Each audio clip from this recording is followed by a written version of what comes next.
Olá, meus irmãos e irmãs de Ideal Espírita, vocês que nos acompanham aqui na Web Rádio Cristo Consolador de São Paulo, muito obrigado mesmo pela sua companhia. A nossa página Estação da Luz Espírita não tem fins lucrativos. O objetivo é a divulgação da doutrina espírita, e é por isso que reunimos aqui esse acervo de matérias espíritas, os livros da codificação, obras suplementares, entrevistas, palestras e outros trabalhos. Tudo isso exibidos nos programas das Web Rádio Estação da Luz de Natal e Cristo Consolador de São Paulo, para atender suas necessidades de estudo, pesquisa e lazer. Tudo isso sem fim lucrativo, como já dissemos. Agora, nos acompanhe aqui nesse programa a seguir. Muito obrigado mesmo pela sua companhia.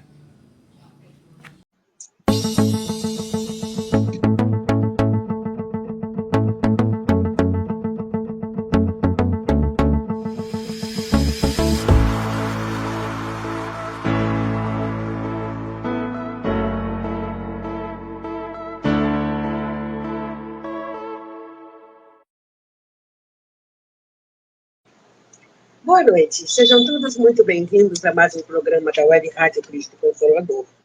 Hoje é dia, dentro do programa Vida e Obras de Joana Amaral Pereira, estou brigando aqui com o livro, mas tudo certo.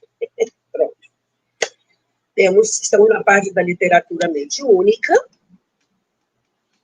Hoje, na segunda parte do conto O Segredo da Felicidade, que na primeira parte nós ficamos conhecendo o mosteiro do Ural, uma cadeia de montanhas.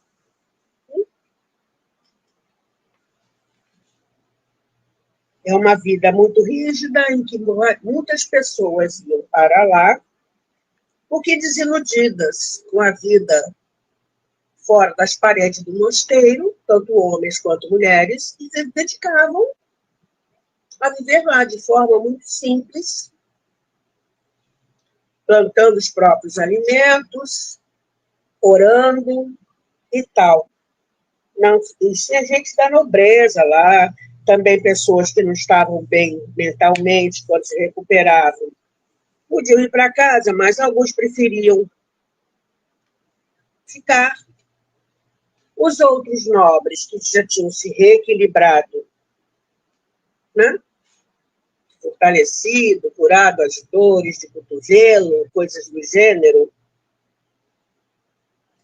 quando saíam do mosteiro, tendo terras próximas, viviam lá da forma mais simples possível, só que essas terras eram próximas do mosteiro. Então, volta e meia, iam visitar, ou levar comida e tal. E hoje nós vamos para a segunda parte. Mas antes da gente ir para a segunda parte, vamos fazer a nossa prece. Gratidão a Deus pela vida e por todo o socorro que nós recebemos de tanta gente encarnada, desencarnada. Nós sempre estamos acompanhados. Agora, a nossa sintonia e afinidade de livre-arbítrio que direcionam essas companhias. O certo é que o seu amor continua conosco. Seja o que for que a gente pense, que a gente fale, que a gente faça, que a gente sinta. Não muda nunca, Pai. Gratidão por isso. Gratidão ao Mestre por mais essa oportunidade de estudos. Gratidão a Maria por nos acolher. Gratidão a Leão Tolstói e Dona Ivone da Amaral Pereira por essa história maravilhosa, rica de ensinamentos, que todos nós, encarnados ou desencarnados, possamos aprender, entender, refletir sobre alguma coisa que nos diga respeito através do trecho da história de hoje. Graças a Deus, com muita paz. Pergunta número 1. Como você está se sentindo hoje? Pergunta número 2. A água está por aí?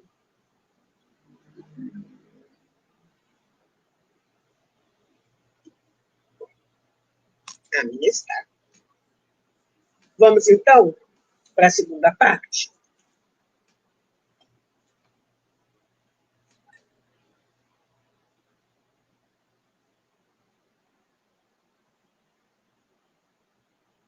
em que o narrador diz assim, e não é Leon Tolstói.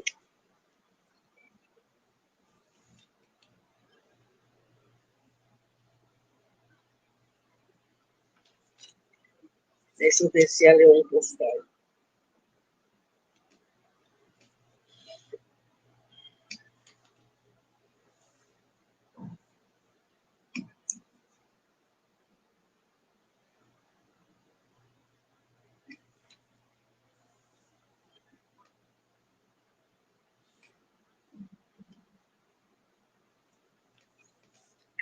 No ano de 1840, sofri um desgosto tão profundo que a ideia do suicídio aparecia-me.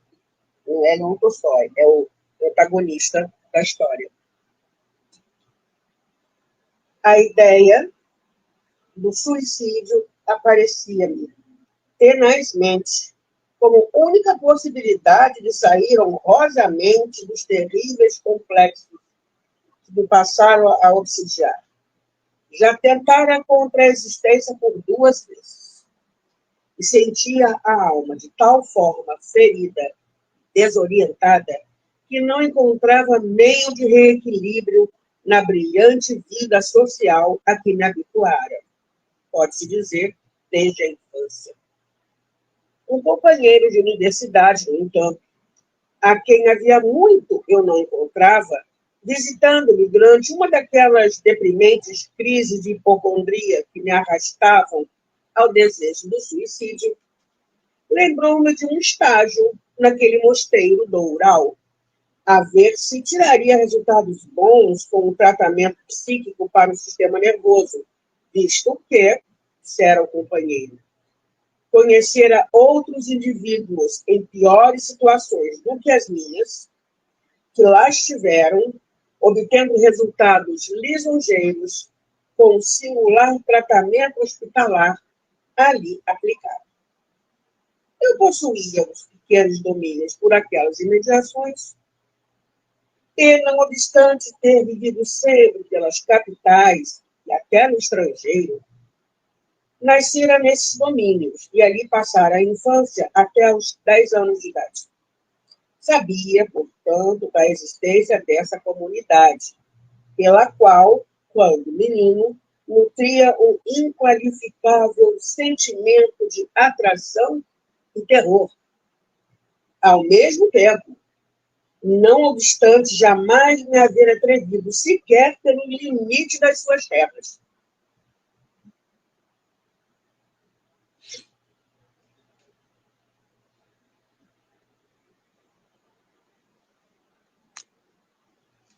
Mas o caso era que, no ano de 1838, contando eu 32 primaveras, apaixonara-me loucamente por uma linda e jovem aristocrata francesa que excursionava pelos países do norte com a família e se demorara longo tempo em São Petersburgo. Resolvi, então, casar-me. E sem nada mais perquirir, senão os impulsos do coração, a gente sempre quebra a cara quando faz isso. Quando a gente se joga, sem pensar, sem discernir, a gente quebra a cara.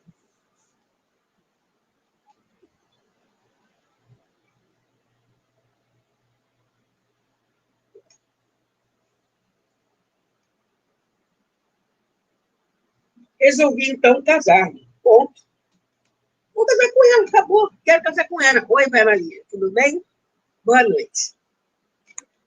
Quem está por aí? Não dá para ver, a letrinha está tão pequenininha. Mas não faz mal, seja quem estiver por aí. Boa noite. Obrigada por estarem aqui. Vamos lá. Então, resolvi casar com a mulher. Pronto. Assim, tum. E sem nada mais perquirir, senão os impulsos do coração, pedia em casamento, disposto a não deixá-la regressar à França quando os pais resolvessem regressar, pois confessava a mim próprio, muito comovido, que me seria impossível viver sem ela. Desculpe, parei aqui porque isso é fake news. O outro é minha razão de viver. Não é, não. Sua razão de viver é Deus. Você existe porque Ele quis um dia. Porque fulano me faz feliz. Ledo, engano. Se você coloca os seus sentimentos, né, como uma coisa delicada, a sua felicidade na mão de outra pessoa, e quando essa pessoa erra, quando essa pessoa simplesmente não quer mais nada com você, se manda. Sua felicidade partiu junto, faz a trouxinha, joga nas costas de foi? Não, gente. A minha felicidade, a felicidade de cada um, é conquistada por cada um. Não é o outro. Mas eu me sinto tão feliz. Legal, tem sintonia, afinidade. Aí o seu sentimento transborda. Transborda, significa que tem uma boa reserva dele dentro de você. Se a criatura mudou de ideia, e vai embora, beijo, não me liga. Aprendi com um amigo psicólogo, gosto muito de você, mas eu vivo sem você. Então, a criatura aqui da história caiu nessa armadilha, né? Me seria impossível viver sem ela. Tá, me engana que eu gosto.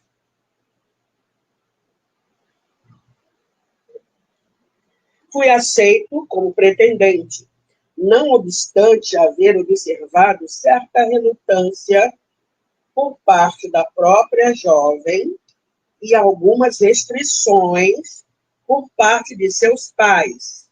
Olha só, o negócio já começou errado, mas o cara insistiu. Os pais declararam peremptoriamente que o casamento só se realizaria em Paris e que assim, não sendo, não dariam consentimento. Gente, a história já começou errada.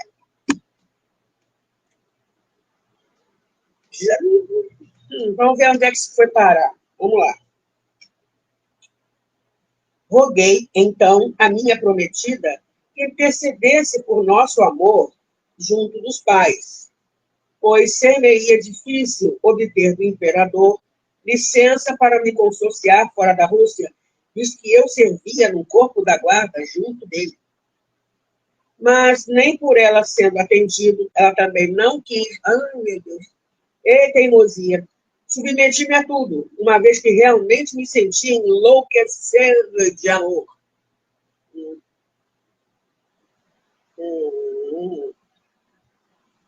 Isso não dá certo, não. Exonerei-me, então, do cargo junto ao czar, renunciei a comodidades e vantagens de uma carreira militar rápida e parti para a França com a família, tendo me casado em Paris e regressando à Rússia com minha esposa, muito feliz e empolgado pela existência encantadora que junto dela presumia poder levar, embora houvesse despendido grandes somas com os preparativos das bodas, as viagens de ida e volta e a reparação da minha mansão de verão e da casa de residência em São Petersburgo. Muito generoso,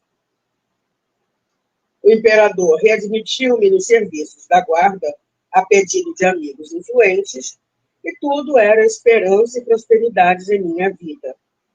Todavia, estranha inquietação, melancolia indecifrável compungia minha alma, sem que eu pudesse atinar por que razão. Tais sentimentos teimavam em empanar o brilho da felicidade que eu julgava ter conquistado, tendo o cuidado, entretanto, de encobrir de minha mulher o estado mórbido que me amargurava. Eu acho que isso é vulgarmente conhecido como intuição.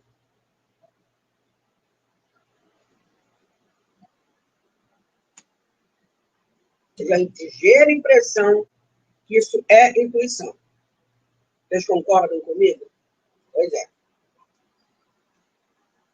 Muito generoso e tal. 2 anos depois, fui surpreendido com a brutal traição daquela a quem desposara, a qual preferira abandonar-me, fugindo vergonhosamente para seu país natal, com um jovem compatriota seu, que visitava a Rússia, e a quem, explicava ela na carta que me deixara, ela amava desde a juventude, a despeito da oposição dos pais, e o qual fora a São Petersburgo reclamar os direitos de um persistente amor lhe conferia, inconformado com o matrimônio que a ela haviam imposto, e com quem vivia clandestinamente havia já 1 ano, sem que eu de nada suspeitasse. Alô? 1 ano?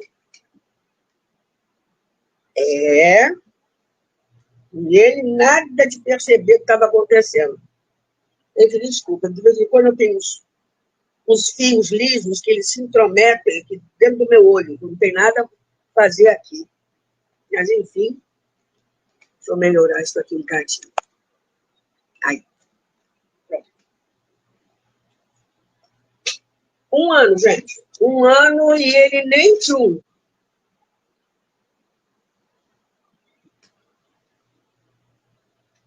Ora, a minha dor, com a vergonha da humilhação que me fora infligida, ferira-me ao orgulho, né?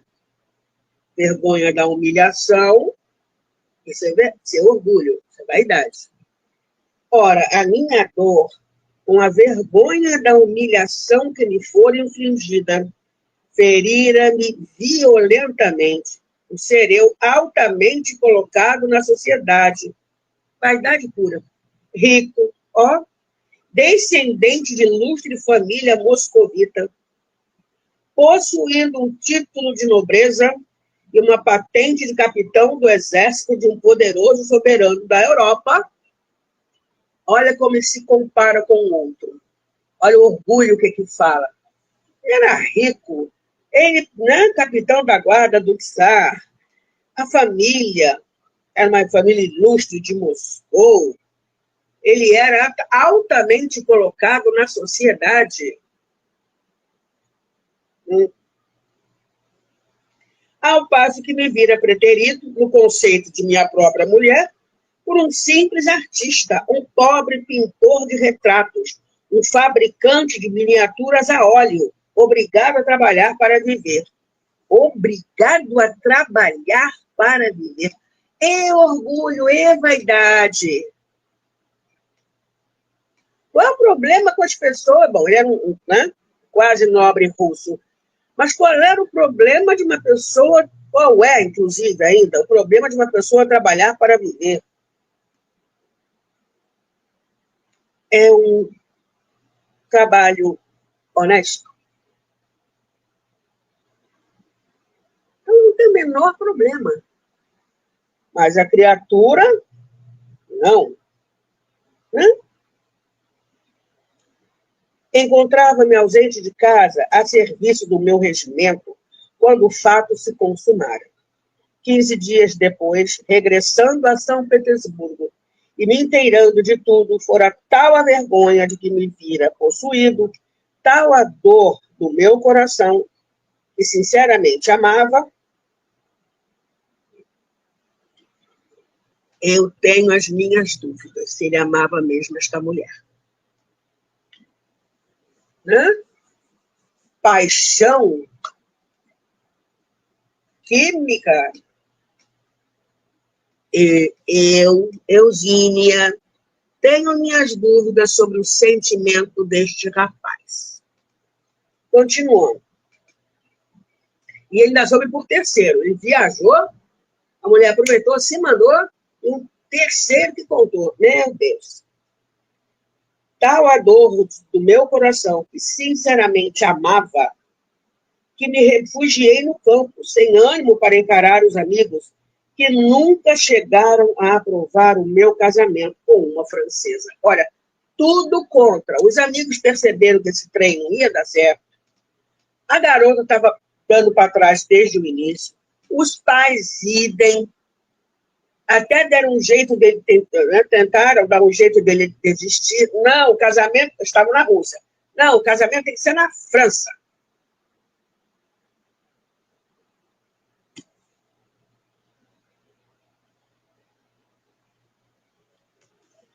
Pensei em partir à procura dos fugitivos, a fim de me vingar.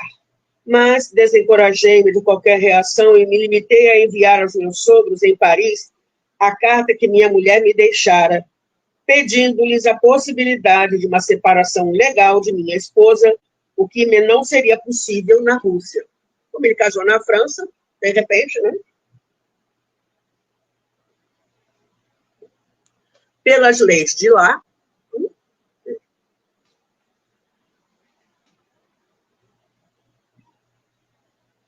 resolvi, pois, atender ao conselho daquele antigo companheiro de universidade cerca de 6 meses depois, isto é, internar-me por algum tempo no Mosteiro do Oural, desejoso de me furtar ao ridículo a que a sociedade frívola em que vivia me levaria, ao me apontar como o marido ludibriado, cuja esposa preferira fugir com o pintor de retratos, abandonando o Fausto do palácio que habitava e o título de condessa, que eu lhe transmitira com o casamento, para se transformar em obscura companheira de um pobretão que passava 2 e 3 invernos com as mesmas botas e o mesmo sobretudo. Orgulho, inveja, porque ele ficou com ela. O amor dela era para o outro e não para ele. Então, espezinhando, né? Mesmas botas e o mesmo sobretudo. Ele devia ter, assim, sei lá quantas mudas de roupa e sapatos, né? E botas e sobretudo, tarará, tarará. Né? Era um cônjuge.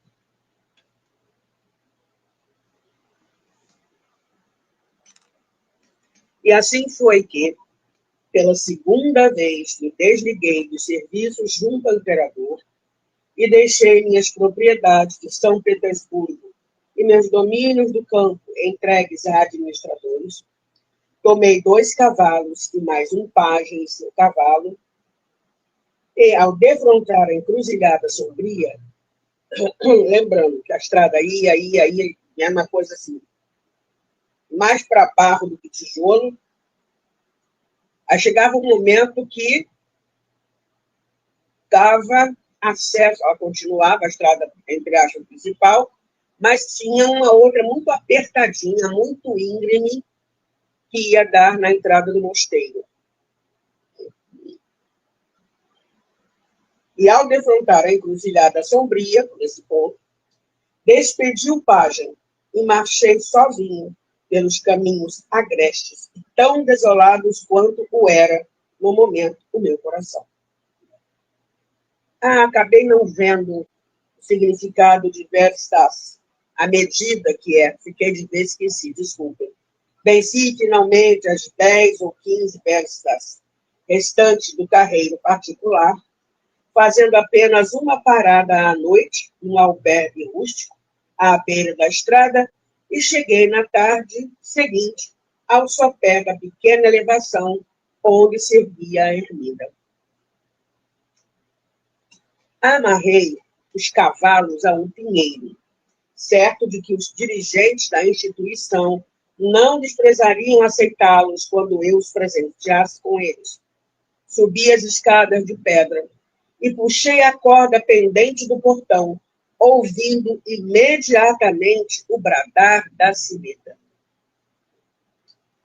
Quem vem da parte de Deus? Perguntou o velho pope, que fazia o plantão do dia, mostrando a cabeça veneranda na abertura do portão. O conde Vladimir Kupreyanov deseja servir a Deus entre vós para merecer a graça da paz.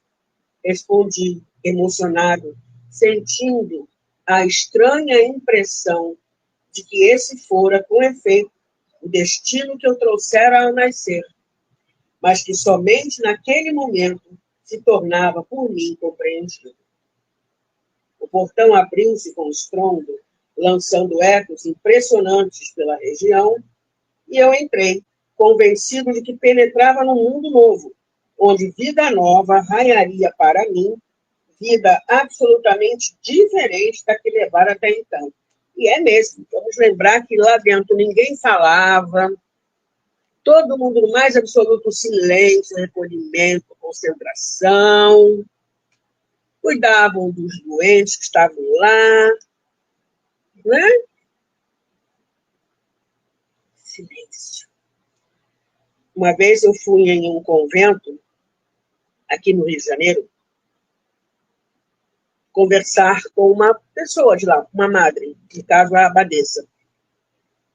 E quando eu entrei, eu vi outras freiras limpando sapatos. Aí eu cumprimentei, né? Nenhuma resposta. Eu, ué. Cumprimentei de novo. Aí uma olhou para mim e sorriu. Foi o máximo. Era voto de silêncio das noviças.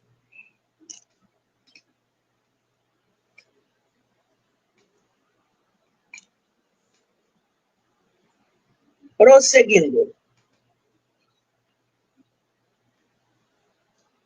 Terceira parte do conto. Nos primeiros dias, fatigado de longa e penosa viagem, a alma contundida pela profundidade do desgosto sofrido, pouco deixei os aposentos que me foram destinados. A hospedagem para nobres e pessoas abastadas, que para ali fossem apenas para se restabelecerem de fadigas e paixões, era remunerada, o que beneficiava a comunidade que estava longe de ser rica. Para quem desejasse ficar para sempre, no entanto, e possuísse reservas financeiras, seria gratuita, desde que a casa fosse beneficiada com uma doação a critério do pretendente, tal como de praxe nos mosteiros religiosos. Mas os baldos de recursos tinham livre estada na casa, e pareciam até mesmo ter as preferências da ordem. Essa ordem, porém, criada pelo príncipe Yazemski, depois do seu afastamento da igreja, como sabemos, ou seja, esse homem havia estudado para ser padre, mas sentia que faltava alguma coisa, então, né, abdicou dos votos de noviço e foi lá para a Palestina, foi para Israel, onde Jesus viveu, né, e conversou, foi para outros cantos, teve outra ideia de religião, e quando voltou, fundou esse mosteiro.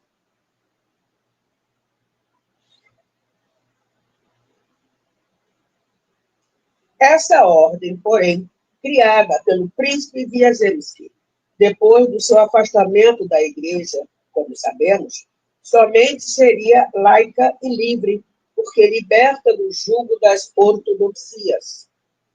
E se contava na sua administração com vultos religiosos, seria porque estes haviam imitado o gesto do príncipe, desligando-se da igreja, embora continuando a usar e a respeitar a condição de religiosos.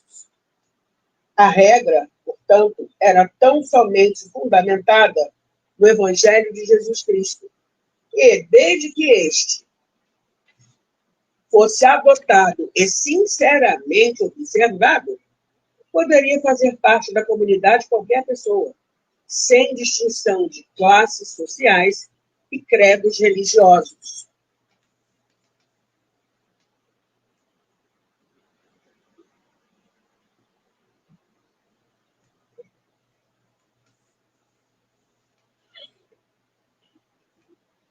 Como não exigiam A responsabilidade de um pronunciamento imediato para se fixar ali, antes permitiam longa meditação ou noviciado em torno da resolução a tomar, fui admitido como hóspede temporário, considerado enfermo em tratamento, e, como tal, obrigado a contribuir com minha parte monetária, como se tratasse de um pensionista, uma vez que dispunha de grandes posses materiais.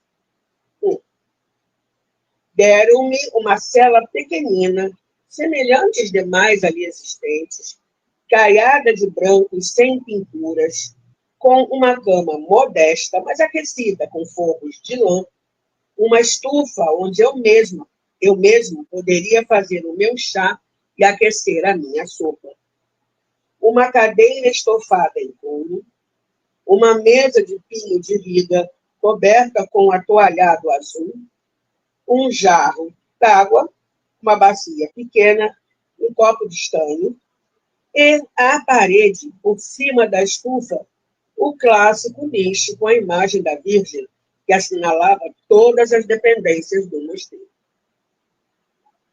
A um canto ficava o meu saco de roupas, e num cabide da parede penduravam-se a minha peliça com punhos e colas de sibelina, o meu barrete de peles, o meu regalo também de peles, o meu bornal de viagem com um cantil para a água e as minhas botas forradas de lã para o inverno. Havia livros também, fornecidos pela casa, sóbrios e educativos, assim como um volume do Novo Testamento do Senhor, tudo cuidadosamente disposto numa pequena prateleira acima da cabeceira da cama. Esta cela deitava a porta para uma galeria, onde também existiam portas de outras celas, e um terraço semeado de vasos de plantas e de bancos, com vistas para um panorama amplo, abrangendo as essiatines plantadas, as áreas plantadas, né? E o pasto para o gado, com a cordilheira dos Urais ao fundo, em verdade ainda longe, mas fornecendo ilusão de uma proximidade chocante. Costumava dizer dos balcões desse terraço erguido no segundo andar, quem se enamorasse do panorama, ali está a Ásia, ali mesmo a terrível Sibéria, que tantas desgraças ha causado aos russos, ali mesmo, atrás daqueles montes pedregosos. Gente, a Sibéria, durante muito tempo, foi local de exilados políticos, ou melhor, presos políticos que foram mandados para lá, como castigo. E o frio lá, gente, é frio.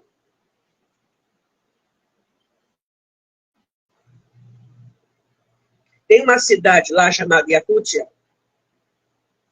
que onde a temperatura chega a menos 76.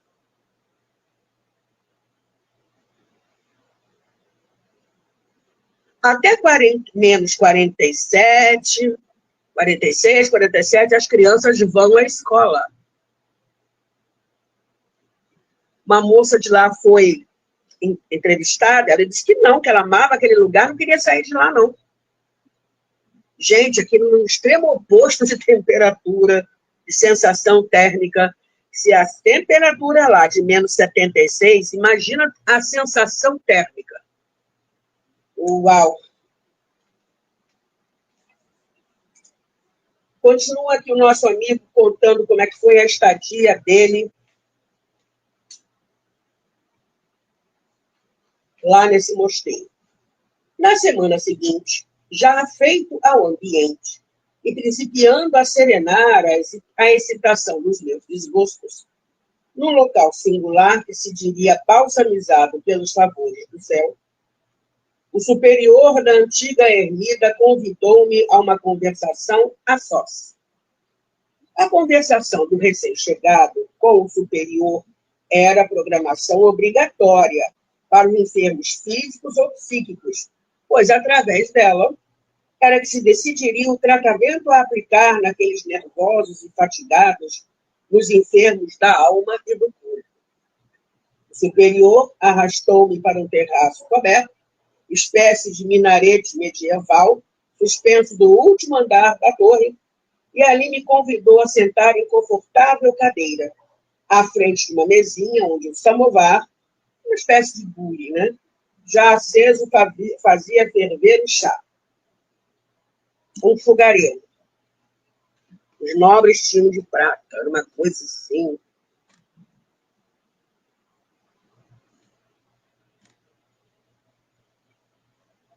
Vi-me, por isso mesmo, suspenso na atmosfera azul, gozando do espetáculo magnífico de um panorama de sonho, que lá embaixo se estendia, mostrando as aldeias pequeninas, pintalgando de branco as abas das colinas, enquanto as ravinas se sucediam, fazendo brilhar ao sol águas que escorriam quais riachos que a primavera criara com os desgelos.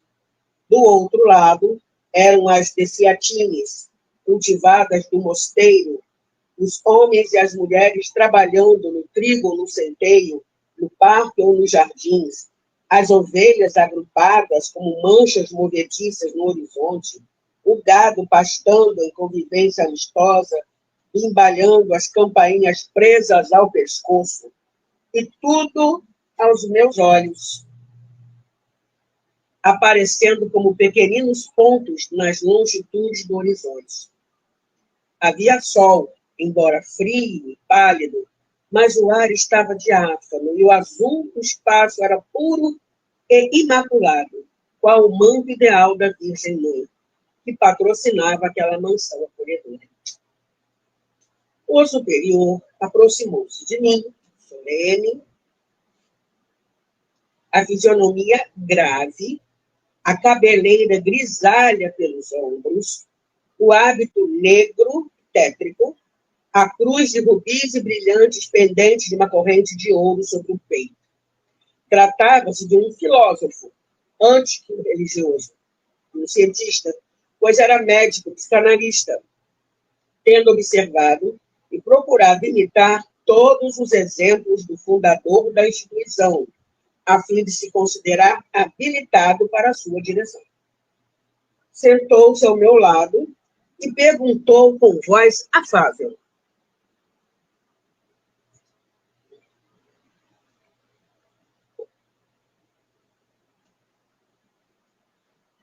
que pensais, irmão?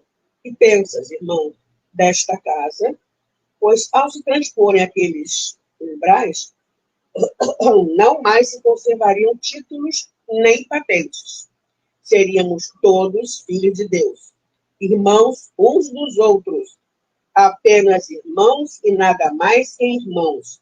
Fôssemos príncipes, antigos, os camponeses russos, né? Soldados ou padres. Um cão estimado que subira atrás do superior apoiara a bela cabeça sobre os meus joelhos e fitava-me com olhos amorosos, esperando um afago. Acariciei-o distraidamente e respondi comovido à interrogação do chefe da comunidade. Penso que para aqui se transportou um retalho do paraíso, paizinho, e que a paz que aqui se desfruta prova que a bênção do Criador a assiste com elementos para o consolo e a cura dos corações amargurados que à sua sombra se refugiam. Nada contestou, e alguns minutos se escoaram, durante os quais me ofereceu um copo de chá em silêncio, enquanto eu, fitando o ar azul, recordava a esposa perjura a quem tanto amara e por quem sofria tanto. Mas, de súbito, ele elevou novamente a voz. Por que viestes ter conosco? Que te aflige? Vejo-te jovem, saudável, desfrutando boa situação social. O que sucedeu? Direto. A pergunta assustou-me. Em meu ser existira sempre, era bem verdade, um como desgosto secreto, indefinido, uma angústia incurável, insatisfação que jamais eu pudera corrigir, e que o desastre sentimental agravara. Então, ele tinha tendência à depressão.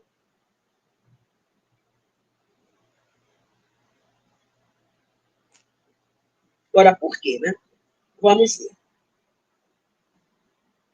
Se me examinava com atenção, eu mesmo não poderia explicar a razão desse estado mórbido, que me seguira da infância à adolescência e à maioridade, estando agora culminado com a traição de um ser amado.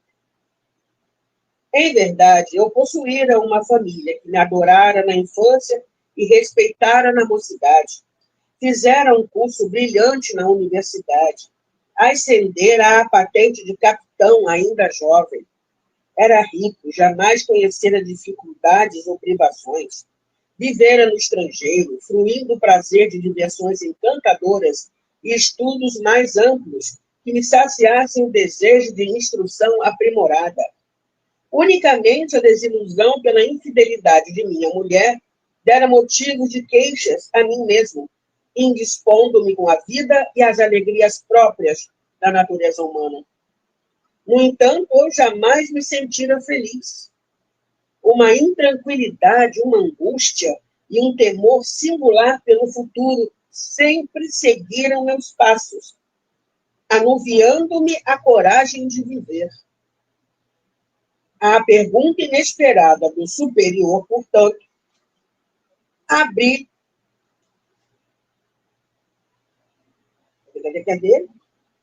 em confissões a minha alma, narrei os pormenores de minha vida, o doce e infeliz romance de amor, inclusive, e rematei.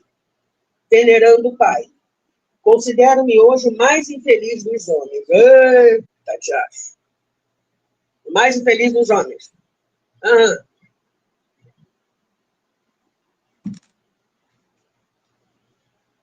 O mundo e a sociedade aborrecem-me. Minha alma aspira a uma situação ideal, cuja natureza não consigo apreender. Falta-me algo singular, cuja ausência me tortura e inibe de atividades eficientes em qualquer setor. Junto de vós, venho procurar refrigério para as ânsias do coração e esclarecimento para o espírito, que precisa habilitar para a nova etapa, que se precisa habilitar para a nova etapa da existência. Enquanto eu discursava, o superior sorrira discretamente, como quem duvidasse da verdade dos meus males, ou a conhecesse profundamente. Pelo menos essa foi a impressão que me causou o sorriso irônico e pouco animador com que recebia as minhas confidências. Depois do que, retirou do bolso da sotaina um óculo de campanha, armou vagarosamente, depô-lo sobre a mesinha e exclamou assim que dei por terminada a minha longa arenda. Nunca pensaste, irmão, que o que te falta é a comunhão com o amor divino?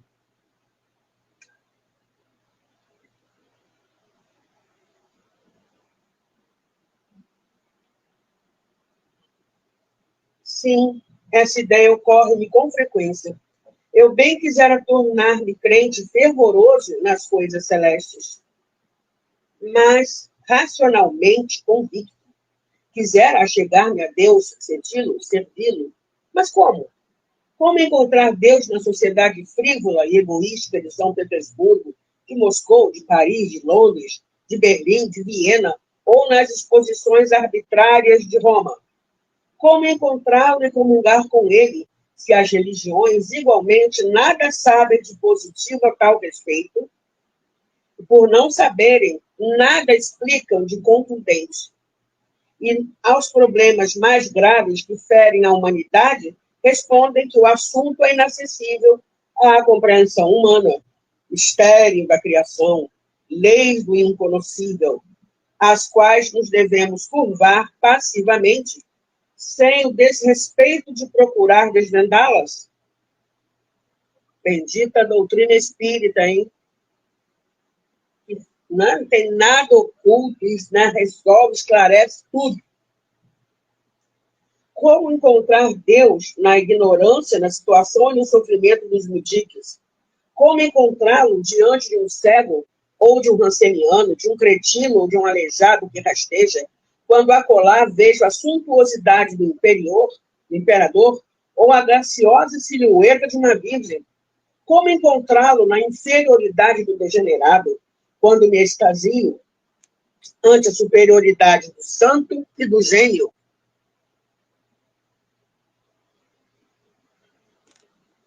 A reencarnação explica isso tudo, né? Mas vamos aqui. Como aceitá-lo na dureza dos quartéis, na impiedade do inimigo, na selvageria dos campos de batalha, na hipocrisia e no egoísmo dos salões, na imoralidade das camadas sociais vencidas pelas paixões? Agora venho procurá-lo aqui. É a esperança que me resta. Talvez que esta solidão e a santidade da vida que aqui se desfruta possam apontar-me aquilo de que necessito. Luzes para a razão das coisas e dos fatos, consolo para o coração ferido pelas desesperanças. Gente, eu estou vendo o Evangelho segundo o Espiritismo aqui todinho. Ânimo para o espírito necessitado de amor e de fé, pois, acima de tudo, sou um sofredor. Isso aqui é tudo o Evangelho segundo o Espiritismo.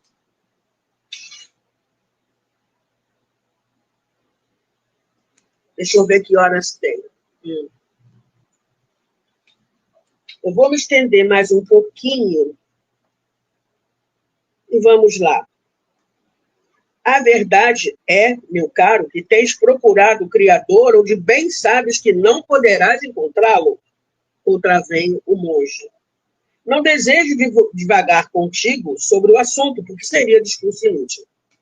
Talvez que, se o procurasses dentro de ti mesmo, no segredo do teu coração, no critério da tua razão, já o tivesses encontrado. Deus, porém, está em toda parte, onde a sua grandeza se puder manifestar, e jamais nos prejuízos que o homem inventa para infelicitar a si próprio e ao próximo. Suas leis são claras e simples. Cumpre, no entanto, que o saibamos procurar com atenção e respeito, a fim de poder encontrá-lo. Tal aquisição, a convicção, o respeito pela ideia de Deus, será obra do nosso esforço pessoal, virtude de um labor sagrado. Ninguém o fará por nós. É favor que não receberemos de outrem. Quando muito, poderá alguém apontar-nos o caminho a seguir para encontrá-lo nos acontecimentos de nossa própria vida e assim nos esclarecermos na sua luz. É isso que os benfeitores espirituais fazem. Apontam o caminho para que a gente o encontre. O caminho quem é? Jesus. Eu sou o caminho para a verdade e a vida. Ninguém vai ao Pai senão através de mim. Senão por mim. Todos os ensinamentos dele. Ele que veio trazer para nós a lei de justiça, amor e caridade, que engloba todas as outras leis morais. E essas leis todas valem para o universo inteiro. E a gente tem conhecimento dessas leis divinas através do livro dos Espíritos. Olha quanta coisa a gente tem.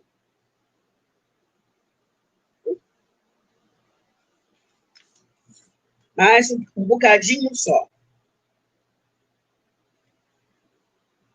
Deixa eu retomar aqui a frase, que o raciocínio do padre continua.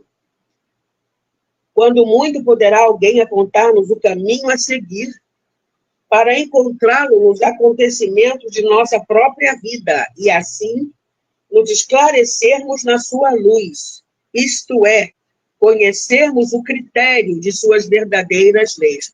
Gratidão, Kardec, gratidão aos espíritos superiores. E o que farei contigo neste momento, desejoso de servir àqueles que se acolhem sob a proteção fidelíssima da Virgem Mãe de Jesus. Lembrando que, para a doutrina espírita, Maria não... né? A virgindade de Maria é uma virgindade espiritual, a pureza espiritual. Tá? Levantou-se com majestade, convidando-me a segui-lo. Chegou ao balcão da torre e, oferecendo-me o óculos de campanha, binóculo, que sustinha entre as mãos, apontou em seguida para o horizonte em direção a noroeste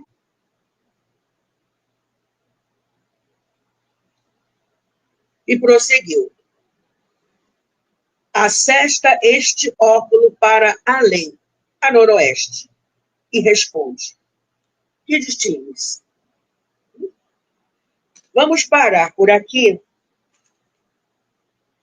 A gente retoma na quinta-feira de cinzas.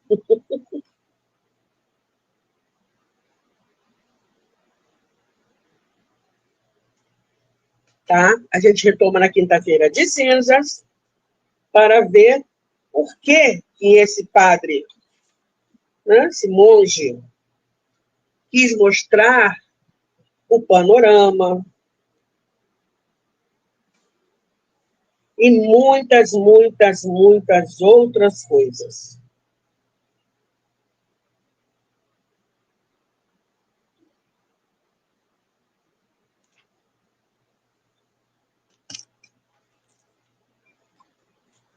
Vamos fazer a nossa prece.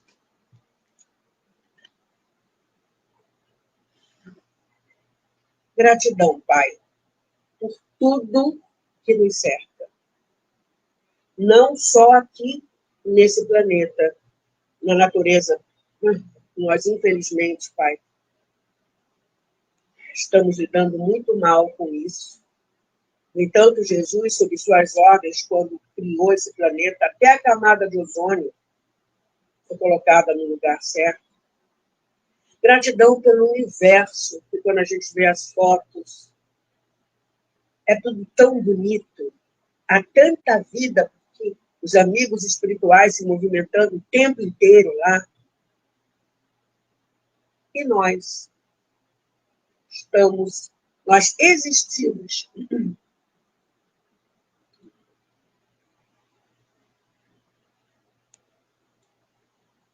Nós existimos porque você, Pai, quis. A nossa vida pertence a você. Nossa vida encarnada pertence a você. Nós somos espíritos imortais. E recebemos sempre da sua misericórdia tudo o que a gente precisa. Mas quantas vezes, Pai, nós viramos as costas para todos os presentes que você nos dá todos os dias. E às vezes o presente vem trazido pelas mãos da dor. Para que a gente aprenda alguma coisa que a gente tem se recusado através do tempo a aprender. Gratidão, Pai, pelo nosso amadurecimento espiritual. E gratidão a Jesus pela doutrina espírita, que explica tudo, orienta, esclarece, fortalece, consola. Gratidão, mestre. Gratidão profunda. Seja o que for que a gente busque, a gente encontra as respostas. Gratidão. Gratidão a Maria, que nos acolhe nos momentos de maior dor e recomendou nas bodas de Caná aos empregados, mas também a nós, fazer tudo aquilo que teu filho nos manda fazer. Nos ajude, mãe. Gratidão a Leon Tolstói, a Ivone do Amaral Pereira, por mais esse capítulo tão interessante, rico de aprendizados. Gratidão. E que todos nós, encarnados e desencarnados, possamos ter meditado, possamos ter entendido, aprendido alguma coisa, relembrado alguma coisa na noite de hoje, nesse trecho desse livro. Graças a Deus, muita paz. Acabou o meu tempo, até quinta-feira de cinzas, com a continuação desse livro. Para quem vai viajar, cuidado na estrada. Para quem vai ficar em casa, que seja paz. Para quem vai pular o carnaval, pelo amor de Deus, muito cuidado, não dá mole, tanto material quanto espiritualmente. Porque a doutrina espírita não proíbe nada, ela apenas esclarece. Há o livre-arbítrio a ser respeitado. Então, cuidado, por favor. Ok? Então, acabou o meu tempo. Até quinta-feiras e cinzas. Gratidão por ter estado aqui comigo. Fiquem bem. Tchau.